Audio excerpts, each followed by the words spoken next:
अस्सलाम वालेकुम दोस्तों, खुश आमदीद। इंसानी दुनिया में हम अक्सर सास को कसूरवार ठहराते हैं, कभी बहू को। लेकिन क्या आपने कभी सोचा है कि इस कहानी का एक मरकजी किरदार ऐसा भी होता है जो सामने कम आता है मगर असल खेल वही खेल रहा होता है? जी हाँ, शौहर। आज हम बात करेंगे उस शौहर की जिसका जहरीला रवैया सास और बहू के रिश्ते को खराब कर देता है। और वीडियो के आखिर में जरूर सब्सक्राइब कीजिए इंसानी दुनिया को, क्योंकि यहां हम रिश्तों की असल नफ्सियात को समझते हैं, सिर्फ इल्जाम नहीं लगाते। पहली निशानी, बातें उधर की उधर लगाना। टॉक्सिक शौहर अक्सर अपनी मां की बात बीवी को और बीवी की बात मां को इस अंदाज में बताता है कि मसला मजीद बढ़ जाए। अम्मी कह रही थी कि तुम में बर्दाश्त नहीं, वो कह रही है कि आप बहुत सख्त हैं। वो पैगाम रसा नहीं होता बल्कि आग लगाने वाला बन जाता है। नफ्सियात में इसे ट्रायंगुलेशन कहा जाता है, यानी दो लोगों के बीच तीसरा शख्स ताल्लुक खराब करे। दूसरी निशानी, हद मुकर्रर ना करना।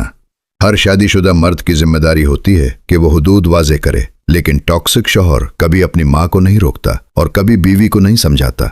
वो खुद खामोश रहता है, मगर दोनों औरतें एक दूसरे से लड़ती रहती हैं। हुदूद ना बनाना भी कमजोरी है और यही कमजोरी रिश्ते को जहरीला बना देती है। तीसरी निशानी, जिम्मेदारी से भागना। ऐसा शौहर हर झगड़े के बाद यही कहता है, तुम दोनों खुद हल करो, मुझे मत घसीटो। वो सालिस बनने के बजाय गैर हाजिर रहता है, हालांकि वही वो शख्स है जो दोनों रिश्तों को जोड़ सकता है। जब घर का सुतून ही जिम्मेदारी न ले तो दीवारें हिलने लगती हैं।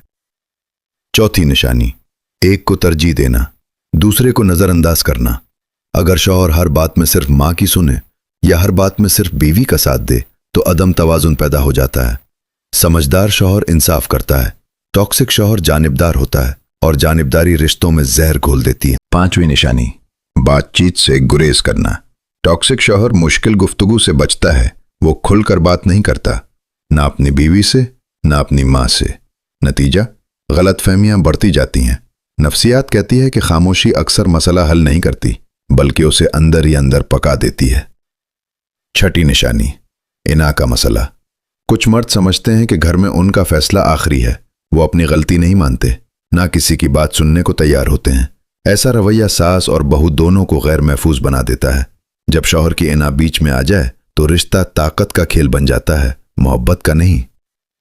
सातवीं निशानी, बीवी और मां दोनों की इज्जत का ख्याल ना रखना। टॉक्सिक शौहर कभी अपनी बीवी की बेइज्जती होने देता है, कभी अपनी मां की। वो नहीं समझता कि दोनों उसकी जिंदगी का हिस्सा हैं। एक की तौहीन दरअसल उसके अपने किरदार की कमजोरी होती है। समझदार शौहर दोनों की इज्जत बचाता है, टॉक्सिक शौहर तमाशाई बन जाता है। असल मसला क्या है? असल मसला अक्सर सास या बहू नहीं होती, बल्कि वो शख्स होता है जो दोनों के बीच पुल बनने के बजाय दीवार बन जाता है। अगर शौहर मजबूत, समझदार और मुनसिफ हो तो सास और बहू का रिश्ता खुद ब खुद बेहतर हो सकता है। लेकिन अगर शौहर गैर जिम्मेदार, जानिबदार या अनापरस्त हो तो घर का माहौल जहरीला होना लाजमी है। हल क्या है? अगर कोई मर्द ये वीडियो देख रहा है तो खुद से सवाल करे, क्या मैं बातों को बढ़ाता हूं या कम करता हूं? क्या मैं इंसाफ करता हूं या जानिबदारी? क्या मैं खामोश तमाशाई हूं या जिम्मेदार शौहर?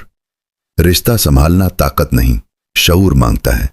और अगर कोई बहू या सास ये सुन रही है तो याद रखें, असल जड़ पहचानना जरूरी है। हर लड़ाई का मतलब ये नहीं कि दूसरी औरत दुश्मन है।